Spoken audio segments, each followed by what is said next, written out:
AMH লো থাকা মানেই কি নর্মাল কনসেপশন হবে না? নমস্কার।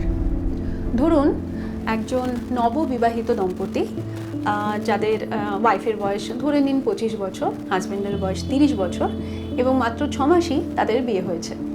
তো এখন যেহেতু বন্ধ্যাত্ব নিয়ে অ্যাওয়ারনেস ভীষণভাবে বেড়ে গেছে, তো ফ্যামিলি প্ল্যানিং করার আগে তারা আমাদের ক্লিনিকে এসছেন এবং মোটামুটি যেগুলো বেসিক ইনফার্টিলিটির ইনভেস্টিগেশন সেগুলো ওনারা করিয়ে নিতে চাইছেন, এটা দেখার জন্য যে স্বামী বা স্ত্রীর মধ্যে কোনো বড় ধরনের প্রবলেম আছে কি না।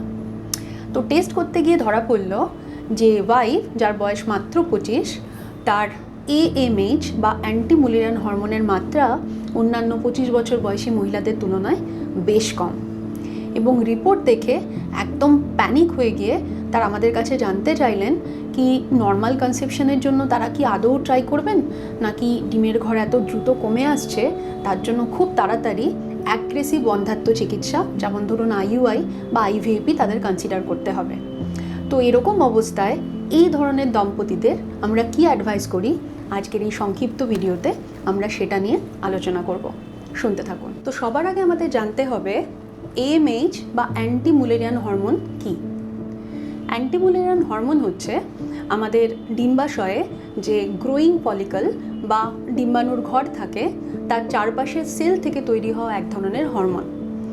তো রক্তের মধ্যে এই হরমোনের মাত্রা আমাদের একটা মোটামুটি রাফ এস্টিমেট দেয় কি একজন মহিলার ডিম্বাশয়ে কতগুলো মোটামুটি ডিম আছে, অর্থাৎ এটা একটা কোয়ান্টিটিভ মেজারমেন্ট। যেই সমস্ত পেশেন্টরা আমাদের কাছে আইভিএফ ট্রিটমেন্টের জন্য আসেন তাদের ক্ষেত্রে এই এএমএইচ হরমোনটা ভীষণ গুরুত্বপূর্ণ। কারণ এএমএইচ হরমোন আমাদের একটা ট্রিটমেন্ট শুরু করার আগের থেকেই ইঙ্গিত দিয়ে দেয় কি আমরা যে বাইরের থেকে ইনজেকশন দিয়ে তাদের ফলিকল বা ডিমের ঘর গ্রো করানোর চেষ্টা করব আইভিএফ ট্রিটমেন্টে, তাতে সেই পেশেন্ট কতটা ভালো রেসপন্স করবেন বা তার থেকে আমরা মোটামুটি কতগুলো এগ কালেক্ট করতে পারবো। তো ইনডাইরেক্টলি এএমএইচ আমাদের এটাও বুঝতে সাহায্য করে কি একজন মহিলার আইভিএফের প্রগনোসিস কীরকম হতে পারে। কিন্তু শুরুতেই আমি যেই দম্পতির কথা বললাম, যারা এখনো পর্যন্ত বেবির জন্য ট্রাই করা শুরুই করেনি, তাদের ক্ষেত্রে এই লো এএমএইচের গুরুত্ব কতখানি। তো মেইন কোশ্চেন হলো লো এএমএইচ নর্মাল কনসেপশন প্রেডিক্ট করতে পারে কি না, অর্থাৎ এএমএইচ লো থাকা মানেই কি নর্মাল কনসেপশন হবে না। আসুন দেখে নেওয়া যাক এই ব্যাপারে রিসার্চ পেপার আমাদেরকে কি বলছে।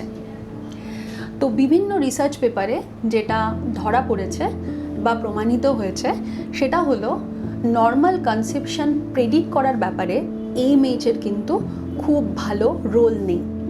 বিশেষ করে দুটো এক্সট্রিম এজ গ্রুপের ক্ষেত্রে, অর্থাৎ কম বয়সী মেয়েদের ক্ষেত্রে আবার খুব বেশি বয়সী মহিলাদের ক্ষেত্রে এএমএইচ নর্মাল কনসেপশন প্রেডিক্ট করতে পারে না।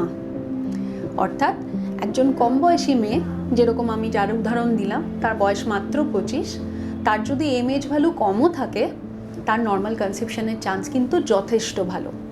আবার একজন 40 বা তার থেকেও বেশি বয়সী মহিলা, যার এএমএইচের ভ্যালু হয়তো তার বয়সের তুলনায় বেশ ভালো, তার কিন্তু ন্যাচারাল কনসেপশনের চান্স বেশ কম। এর কারণ হলো এএমএইচ আমাদের মেইনলি এগের নাম্বার সম্বন্ধে একটা মোটামুটি আইডিয়া দেয়, কিন্তু এগের কোয়ালিটি সম্বন্ধে আইডিয়া কিন্তু এএমএইচ খুব ভালো দিতে পারে না। তো কম বয়সী মহিলাদের ক্ষেত্রে এগের গুণগত মান সাধারণত ভালো হয় এবং তাদের ন্যাচারাল কনসেপশনের চান্স কিন্তু ভালো থাকে।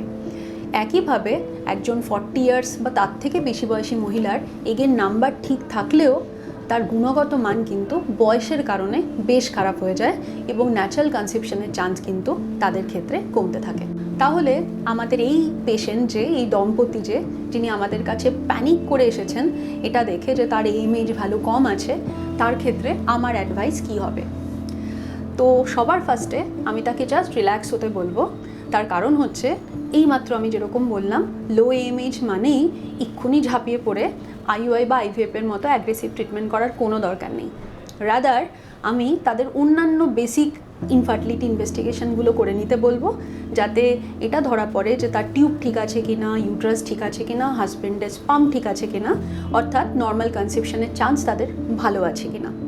যদি দেখা যায় যে নর্মাল কনসেপশনের চান্স তাদের ভালো আছে, কোনো বড় সমস্যা কারোর মধ্যেই নেই, নেক্সট আমাদের অ্যাডভাইস হবে তার লাইফস্টাইল ভালো করা, একটুখানি এক্সারসাইজ করা, ভালো ভালো খাবার দাবার খাওয়া এবং কিছু ভিটামিন সাপ্লিমেন্ট আমরা তাকে সাজেস্ট করতে পারি যাতে তার এগের কোয়ালিটি ইমপ্রুভ হয়। এগের নাম্বার বাড়ানোর কোনো চিকিৎসা নেই, কিন্তু এগের কোয়ালিটি আমি যেই পদ্ধতিগুলো বললাম তাতে কিন্তু ইমপ্রুভমেন্ট করা সম্ভব এবং অবশ্যই অবশ্যই তাদের নর্মাল কনসেপশনের জন্যই ট্রাই করা উচিত।